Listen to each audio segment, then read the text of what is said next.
ये जो भी देख रहा है वीडियो उसका भी सवाल होगा, मेरा भी सवाल है। मान लीजिए मेरी ही बहन है, तो मैं उसे एक कॉन्वेंट स्कूल से निकाल कर और इस गुरुकुल में उसका एडमिशन क्यों करवाऊं?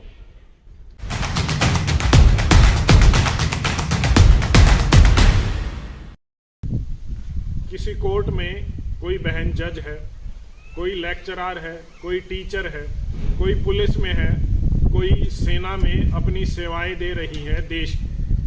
ये सभी उपलब्धियां हैं और ये सभी वो प्रोफेशन है कि जब मैं और आप अपनी बहन को, अपनी बेटी को बनाना चाहते हैं, कोई टीचर, कोई लॉयर, कोई एडवोकेट, कोई जज, कोई पुलिस में या कोई डिफेंस में अपनी बहन बेटी को लेकर जाना चाहता है, उसे चाहता है कि वो देश की सेवा इस तरीके से करे।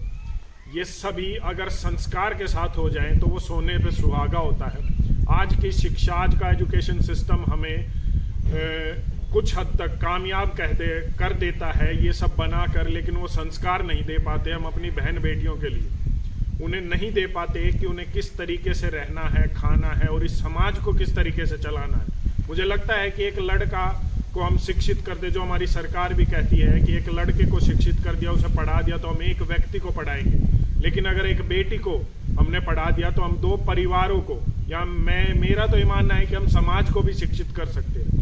आज मैं जिस प्रांगण से मैं बैठा हूँ, इस प्रांगण से जज निकले हैं, हमारी बहन बेटियां लेक्चरर, टीचर, पुलिस में भर्ती हुई हैं, सेना में जा रही हैं, और मुझे लगता है कि आपको इस प्रांगण के बारे में जानना चाहिए। इसलिए मुझे लगा, मैं इस पूरे प्रांगण में घूमा हूँ और मुझे लगा कि आप तक पहुँचना चाहिए। मुझे अक्सर फ़ोन आते रहते हैं। मॉडर्न इंडिया एक पहला ऐसा चैनल है जिसने गुरुकुल की सीरीज शुरू की थी, तो मुझे फ़ोन आते रहते हैं कि बहनों के लिए, मेरी बेटी के लिए मुझे एक अच्छे गुरुकुल की आवश्यकता है, वो कहाँ मिलेगा।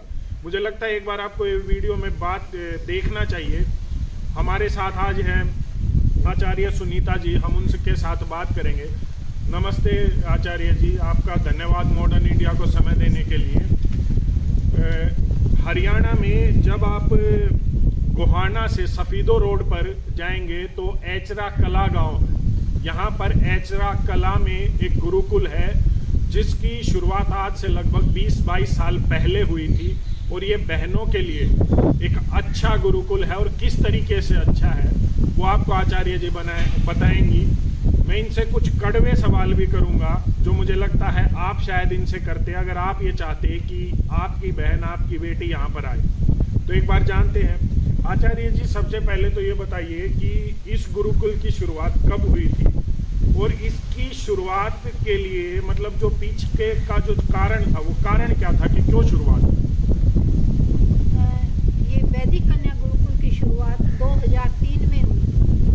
इसके पीछे का कारण था, गांव में इतनी उच्च स्तर की शिक्षा नहीं थी और लड़कियों को पढ़ने के लिए दूसरे गांव में जाना पड़ता था। उसको मद्देनजर देखते हुए कई परिवार तो ऐसे थे, दूसरे गांव में भेजते नहीं थे और लड़कियों की पढ़ाने की जगह उनकी शादियां ही कर दिया करते थे। क्योंकि काफ़ी दूर गांव होते हैं और समस्या भी आती थी, तो जल्दी वो चाइल्ड, जो अर्ली चाइल्ड मैरिज है, वो संभावनाएं ज़्यादा रहती थी बहनों के साथ। तो इस चीज़ को देखते हुए कि बिना शिक्षा के तो उन्नति हो ही नहीं सकती किसी प्राणी की, तो ये देख के जिसने शुरुआत की थी, संतोष बहन जी ने, ब्रह्मचारिणी हैं, उन्होंने इस संस्था की शुरुआत करने का बीड़ा उठाया और उन्होंने मुझे कहा, मैं पहले गुरुकुल मोरमाजरा में सर्विस करती थी, तो उन्होंने कहा कि तुम मेरा सहयोग करो और यहाँ पे ये संस्था चलाएंगे। सबसे उत्तम कार्य जो है समाज का,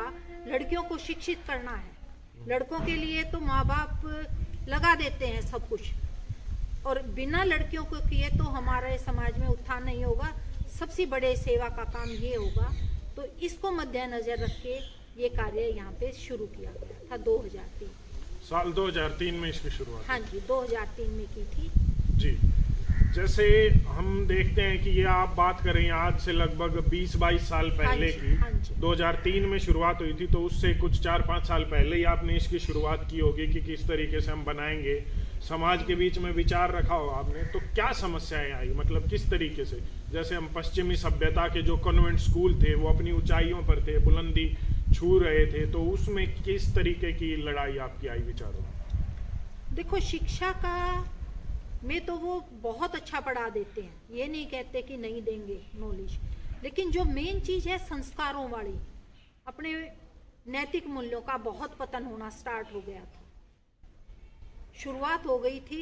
और बिना नैतिक मूल्य के जब मनुष्यता ही नहीं रहेगी उसमें, तो हम क्या करेंगे। और गिरावट वाकई में ही आपने भी महसूस किया हो उस टाइम पे, पुराने आदमियों ने तभी से स्टार्ट हो गई थी। घर घर में टेलीविजन आ गए थे और बच्चों के अंदर माँ बाप बच्चों को समय नहीं दे पा रहे थे, जो सबसे मेन जरूरत होती है बच्चों को शिक्षित करने के लिए, उन्हें क्या चाहिए क्या नहीं। घर में बच्चे सुरक्षित ही नहीं रह गए थे। तो बच्चों की सुरक्षा को देख के और उनके संस्कारों में पतन होने लग रहा था। चाहते थे कि हमारा बच्चा कुछ विशेष बने, लेकिन विशेष बनने के लिए बच्चों को, बच्चा किससे सीखेगा, आचरण देखेगा दूसरों का तभी तो सीखेगा। और घर में वो चीजें पॉसिबल नहीं हो रही थी। तो इन सारी चीजों को मद्देनजर रखते हुए उनको संस्कार देने के लिए, उनके नैतिक मूल्यों का विकास करने के लिए इस संस्था की स्थापना की गई थी। मतलब आपका कहने का है कि ये जो उस समय विचारों की लड़ाई थी, जो पश्चिमी सभ्यता के साथ विचारों की लड़ाई थी, क्योंकि उस समय कॉन्वेंट स्कूल बता रहे थे हम अच्छे हैं, ठीक, हम मान लेते हैं आप सीबीएसई बोर्ड, हरियाणा बोर्ड की पढ़ाई पढ़ाते हैं, लेकिन आप संस्कार नहीं दे पाते। आप लॉयर, इंजीनियर, पुलिस और डिफेंस में तो भेज देंगे, लेकिन वो बेटी, वो बहन में संस्कार नहीं डाल सकते। मान लीजिए ये जो भी देख रहा है वीडियो, उसका भी सवाल होगा, मेरा भी सवाल है। मान लीजिए मेरी ही बहन है, तो मैं उसे एक कॉन्वेंट स्कूल से निकाल कर और इस गुरुकुल में उसका एडमिशन क्यों करवाऊं?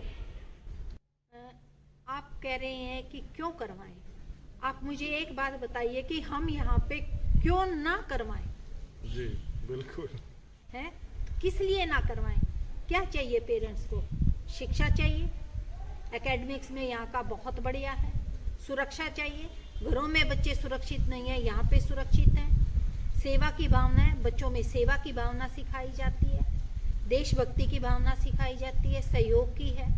और रही बात बच्चों के भोजन की, जो मेन चीज पेरेंट्स को है, ये एकमात्र ऐसी संस्था है जहाँ पर छोटे से लेके और बड़े तक, चाहे इनके मालिक हैं या कोई भी है, वो एक ही रसोई में एक जैसा ही खाना खाते हैं। तो क्यों ना करवाएं? जी, आप कह रही हैं मतलब यहाँ पर जो बहन आएगी, जो बेटी आएगी यहाँ पर पढ़ने के लिए, वो 9 बजे से 3 बजे तक तो वही पढ़ेगी जो डीपीएस का, बाल भारती का और जो अन्य दिल्ली मुंबई वाले कन्वेंट स्कूलों के बच्चे पढ़ते हैं। हाँ जी। आपका काम जो आप बता रहे थे, अभी वीडियो से पहले हम बात कर रहे थे, तकरीबन मैंने आचार्य जी से 1-1.5 घंटा बात किया, तो इन्होंने बताया कि हमारा काम शुरू होता है 5 बजे से, सुबह 5 बजे से 9 बजे तक, क्योंकि 9 बजे के बाद तो वो बहन बेटी यहाँ भी वही पढ़ेगी जो वो स्कूल में पढ़ रही है, कॉन्वेंट स्कूल में। अभी मैं दिनचर्या के ऊपर इनसे बात की थी, तो दिनचर्या में इन्होंने बताया कि यहाँ पर जो बहनें हैं वो 4:30 बजे उनको उठना ही उठना है, उनके पास कोई विकल्प नहीं है।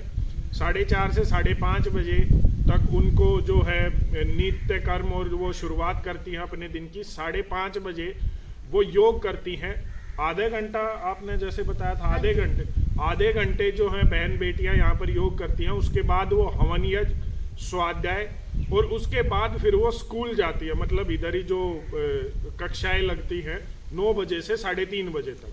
कहने का मतलब है पैटर्न वही है, सिलेबस वही है। हरियाणा बोर्ड से ये गुरुकुल एफिलेटेड है। 12वीं कक्षा तक सिर्फ ये एक एडिशनल जो कैरेक्टरिस्टिक फीचर्स हम कहते हैं वो इसका ये है कि ये आपकी बच्ची में, आपकी बेटी में, आपकी बहन में वो संस्कार डाल देता है जिससे वो आने वाले समाज पर ना तो बोझ बनती है और वो कुछ ना कुछ इस समाज को देकर जाती है, अपने दोनों परिवारों को देकर जाती है। जहाँ वो रहती है उस गांव को, उस शहर को कुछ देकर जाती है, वो वहाँ से कुछ लेती नहीं है। मैं आपको बता दूं, इस गुरुकुल से निकली हुई बहनें जो है बिहार में यूपीएससी कैडर में जज भी हैं, लेक्चरर भी हैं, टीचर भी हैं और पुलिस में भी फैशन डिजाइनिंग का भी कर रही हैं। कुछ बहनें यहाँ से 12th क्लास करके ऑस्ट्रेलिया, न्यूजीलैंड में भी बाहर सेटल्ड है और वो शिक्षा भी के लिए भी वहाँ बाहर गई है। ये जो भी आप देख रहे हैं, ये जितने भी पेजेस का मेरे पास है, ये इस गुरुकुल की उपलब्धियाँ, मुझे नहीं लगता मैं सारी आपको बता भी पाऊँगा। और मुझे लगता है कि अगर आपको भी संस्कार अपनी बहन बेटी को देने हैं तो इस गुरुकुल में उसे ज़रूर भेजना चाहिए। आपको पहले तो मैं यही कहूँगा कि आप यहाँ पर आकर देखें कि किस तरीके से यहाँ पर दिनचर्या होती है बहनों की, किस तरीके से स्टाफ है। आचार्य जी MMM में हैं, 3 MA उन्होंने की हुई हैं, और मुझे नहीं लगता कि आपको अपने आसपास या आपको अपने ही राज्य में, अपने क्षेत्र में कोई ऐसा मिलने वाला है, जो आपके बच्चे को ऐसा टीचर मिलने वाला है जो MMM में हो। तो इससे ज़्यादा मैं उदाहरण आपको नहीं दे सकता।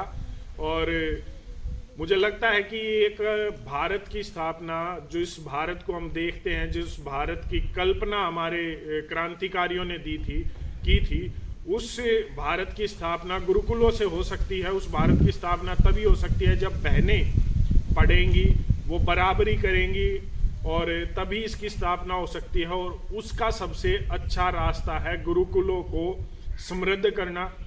मैं ये तो ज़रूर कहूँगा कि आप अपनी बहन बेटियों को इस गुरुकुल में भेजें, यहाँ पर देखें कितना अच्छा प्रांगण है, यहाँ की जो एनवायरनमेंट है, खाना पीना है, एक तो वो बीमार नहीं होंगी, ऊपर से संस्कार होंगे और वो शिक्षित भी होंगी। दूसरा मैं ये ज़रूर कहूँगा कि आज गुरुकुलों को सहयोग की आवश्यकता है। मैंने आज तक कभी अपने लिए या मॉडर्न इंडिया के लिए सहयोग नहीं मांगा है, क्योंकि मैं मॉडर्न इंडिया को एक परिवार मानता हूँ और ये गुरुकुल भी हमारा परिवार है। तो गुरुकुलों को सहयोग ज़रूर दे। आपको पिन कमेंट में, डिस्क्रिप्शन में गुरुकुल का अकाउंट नंबर मिल जाएगा, गुरुकुल का फ़ोन नंबर मिल जाएगा, जिस पर आप अपनी पूछताछ कर सकते हैं, जिस पर आप अगर कोई भी समस्या है, कोई भी सवाल आपके मन में है इनके अलावा, तो आप उससे पूछ सकते हैं। आचार्य जी आपका धन्यवाद, और हमें समय देने के लिए और एक ऐसा प्रांगण खड़ा करने के लिए जो देश को दशा और दिशा दे सकता है। नमस्ते।